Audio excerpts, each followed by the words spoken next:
Hello and welcome back to Good Game Nation, where we bring you all things TCG. My name is Preston. I'm here with Sam. Say hello. Hello. We have a lot to talk about today.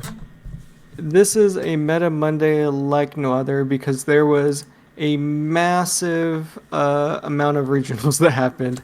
Top Cut ran two back-to-back regionals on Saturday and Sunday, um, and Orange Samurai D on Twitter was able to get all of the lists for top 16 for both days. Just shout out to him. So we're gonna kind of talk about what happened because to probably no one's surprise, Whitebeard just cleaned like It won. It won. it won over and over and Yeah. over. It won Uh, everything. So I believe in one of the events it was 7 of 6. Was it 7 of 16 in both events? It was 7 of 16 in both events. So 14 of 32 of hmm the top places went to Edward Newgate.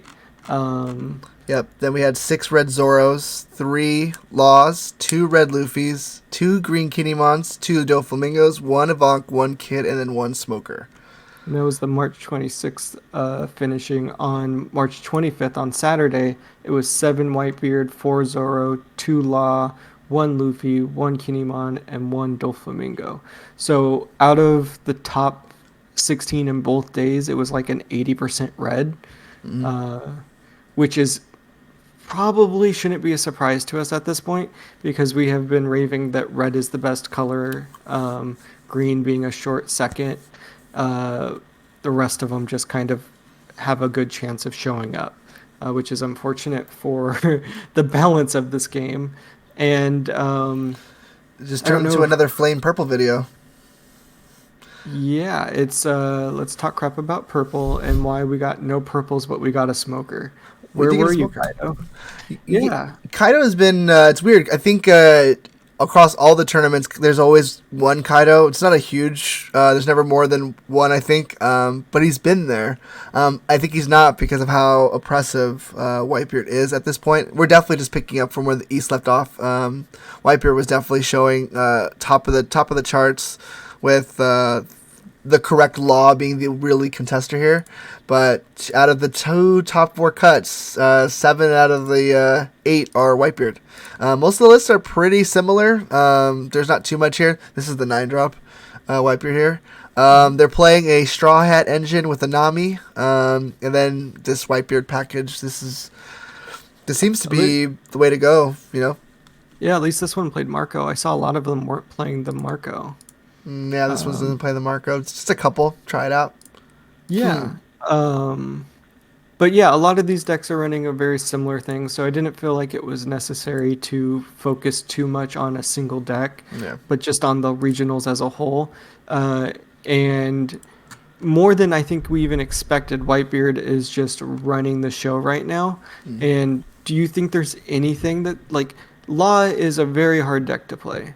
I think it takes a lot of time, a decent amount of cash, and a level of playing that we do see a couple of them here. So very good. You have to be very good, I think.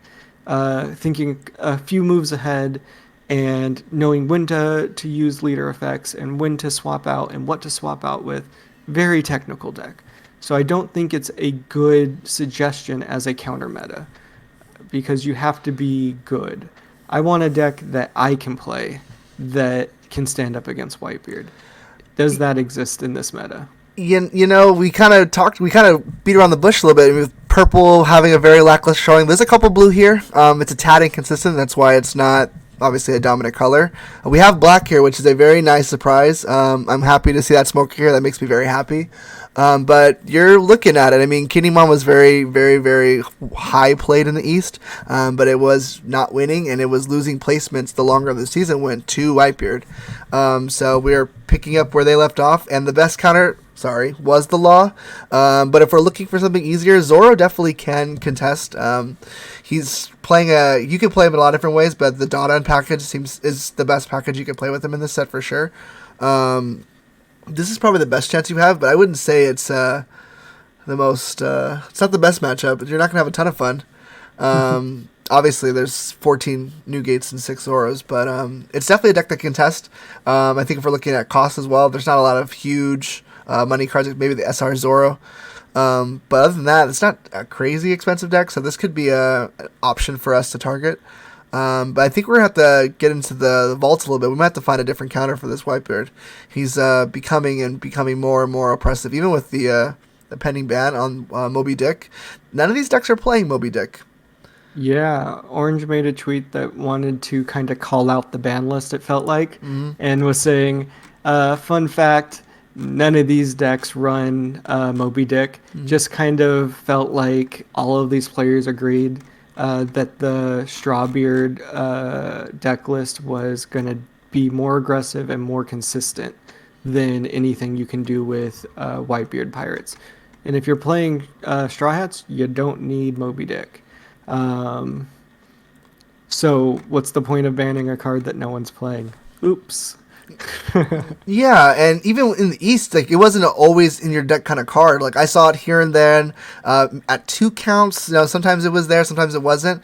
It really doesn't make the deck. It's obviously a very nice ad when you have it, but Wiper has so many other things that are going for him. It's you kind of cut a finger off, and he's still functioning. Yeah. And obviously, without the card here in set 2, where you think it would have been more prevalent, we're not playing it. Can't wait to see how Mana Knight responds to that. That must not feel good. Yeah, the thing is, like as I watched the Japanese meta go through, they started with some Strawbeard decks, and they slowly built into more and more Whitebeards. And that's where I thought this was going to pick up. They were going to build full Whitebeard decks and Moby Dick and run as many of the Whitebeard cards so that you could take advantage of Moby Dick. And we kind of found something else here with the heavy Straw Hat build. And I think it is probably even more consistent than any deck that we saw in the East building around this concept. So I didn't expect it to go this direction. And when you go this direction, there is no need to ban Moby Dick. I mean, at some point next set with ISO, it's probably a straight Whitebeard deck because you're getting that extra searcher. You have a lot of really good vanillas at that point, and it probably makes a difference. Yeah. In set 2, everyone in the West is showing you that you can just play good red cards with this leader and not care that you're getting an extra couple K from your stage. Yeah, we don't have the entire, so I don't know if where Kinemon was at, but I know a lot of these, a lot of the Whitebeard decks that we had seen from the East were built a little differently to handle Kinemon, since Kinemon, even though he wasn't winning, he was still the more popular deck showing up to these tournaments, and they definitely had the majority of the placements as well. So I think a lot of those Whitebeard decks were built to deal with Kinemon, but with him being very lowly played here in the West. I don't have the full numbers, but I imagine he wasn't played a ton. You can build a little different. You can have a little more freedom in your deck building. Build more for the mirror. Build a little more for law. And I think that's kind of the tuning that had taken place here. Yeah. Yeah. Was there any decks that you wanted to shout out? Did you want to look at the black Smoker? Yeah, we definitely talk about the Smoker list. It's one of the issues I've always had with Smoker. There's not a lot of movement in the deck. There's not a lot of draw, and that can always hurt consistency. But again, the cards are so good. The Admiral cards are amazing. Kuzan's a crazy good SR. Smoker out of a theme deck is awesome. And the 2Ks that we have available are really good. So it had a lot of things going for it. Set 3, we get that Searcher. It takes the deck to the next level. Right. So it's nice to see it here in the early stages, though, and I definitely think Smoker has more room to grow as well, hopefully. Yeah, and this, from builds that I've seen floating around, this has more event cards. Most of them play, from what I've seen, more impact waves and less other events. But I believe these 2 events are decent, so I don't see why not. Gives you a couple more options. And like you said, the Admirals are so good. I watched a little bit of a local tournament here that was being streamed, and the player, it felt like to me that the Smoker player was like behind the whole time, and he ended up going in a 2 out of 3, winning the last 2 matches in a row, Mm. where he saw multiple, which this deck isn't running. I forgot his name. He's a trigger and he gets played from trigger. Kobe's friend from. Yes, yeah. I don't. Please don't I ask. I'm remember gonna his name. butcher his name on the internet and get roasted. Please, no, no, no, no, no. I can't. I can't handle that stress right now. Yeah, But but Smoker's a good. He's a good call off for Whitebeard too. He gets the extra K. So yeah. yeah, and if you can hit your admirals, the game that I watched from the local hit multiple Borsalinos, which is Oof. disgusting, to the point where at the end game he was leaving one standing and one swinging with one, Mm. which I felt was like It's pretty super rude. rude to It's pretty rude. watch. Yeah. Um, but yeah, like the top end is super like the admirals, which I guess isn't actually a top end, um, considering the 10-drop Kuzan is their top end. But like they're mids because the Kuzan Sakazuki's a 6 and the Barcelina's a 4. So it's basically your mid game is extremely good. So I want to see this deck do better. I know that like when we tier listed it low, and 1 out of 32. I mean, that kind of That's good. fits where I mean, it fits where we I think we put it. But also it's probably better than where we put it. I think we were just very pessimistic and safe in tier list. You know, it still has the same concerns that I'll have with it. You know, you have to have it in your hand. You know, you get 5 cards, or you're not really drawing anything here. And if you don't draw it, you could just lose the game a little bit. The decks that are winning have a lot more cards they're going through. They're seeing more cards. So it's just a little Yeah. hard for me to root for the underdog there a little bit. Yeah, I mean, if you look at the kid, the Kinemon, and the Zoro that's on that same page, each of them is running a minimum of 2 searchers, maybe a maximum of 2 searchers. I think that's the most that you can play, because in green you get Momo and Bonnie, in red you get Dadan and Nami, Mm. um, and right next to Smoker that doesn't have any pull from top like that. So. Uh, just when you're talking about consistency of being able to get the cards you want, it's going to be a lot harder in this set to hit Smoker. Next set, go crazy. If you Crazy. want to play Smoker over Lucci, I want to see those deck lists. I would love to see that. Yeah, Especially if anything changes with Marco. I think Smoker definitely has a way higher ceiling than Lucci does. But with Marco just dominating the meta, you kind of have to play Lucci. right. But yeah, it's same thing with Smoker. But this Dofi is another one. Dofi was another deck that they really didn't play at all in the East. I think we saw a couple because you could Very run the. They were running the, which is not happening here. Which is, I think the reason I wanted to pull it up. So they were playing when they played Dofi. They were playing Avank and the 6-drop Luffy with 4 Dofis and then 4 Mihawks on top. So they were running crazy top end with some aggressive middle game to try to stay alive. But this deck is more into the still deep into the Warlord mechanic, which is really interesting. Just proves that the right player with Dofi can still do well, which is really nice for a meta. It just can be taxing, I'd imagine. Yeah, I mean, from when Zach was talking about playing blue, because he has a deck list that you can watch that did pretty well over there. Yeah.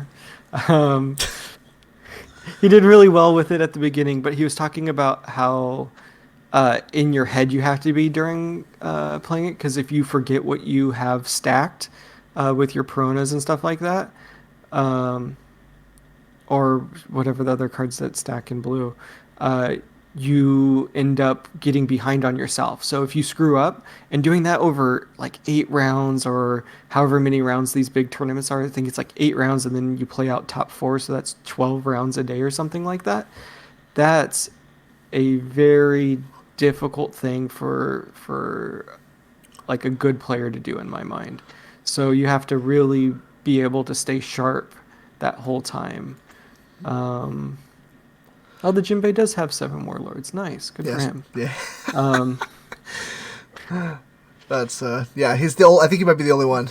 It's a- No Jinbei. No Jinbei wins over here. Yeah, it's a promo too, so he's kind of hard to get your hands on him.